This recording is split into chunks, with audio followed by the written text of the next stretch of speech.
રાજ્યના અનેક વિસ્તારોમાં મેઘ મુશળધાર વરસી રહ્યો છે ત્યારે જામ જોધપુર પંથકમાં પણ ભારે વરસાદ ખાબક્યો છે। છેલ્લા 24 કલાકમાં 4 ઇંચ વરસાદ ખાબકતા ઠેર ઠેર પાણી ભરાયા હોવાના દ્રશ્યો સર્જાયા છે। ત્યારે ભારે વરસાદના કારણે જામવાડી ગામે અને વસંતપુર સહિતના ઉપરવાસના ગામડાઓમાં અવરજવર બંધ થઈ ગઈ છે।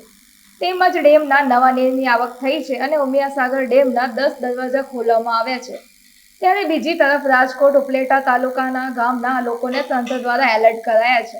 તાલુકાના સત્તાપર ગામનો જે ડાયમીરસર ડેમ આજ રોજ તારીખ 24/8/2025 ના રોજ ઓવરફ્લો થયેલ છે।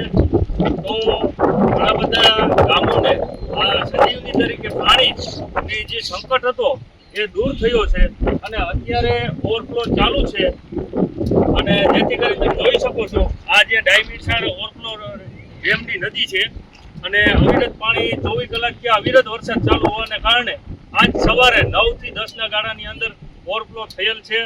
તો આ ખેડૂતો માટે રાહતના સમાચાર છે અને પાણીનો સંકટ હાલ દૂર થઈ ગયો છે। જય જવાન જય કિસાન।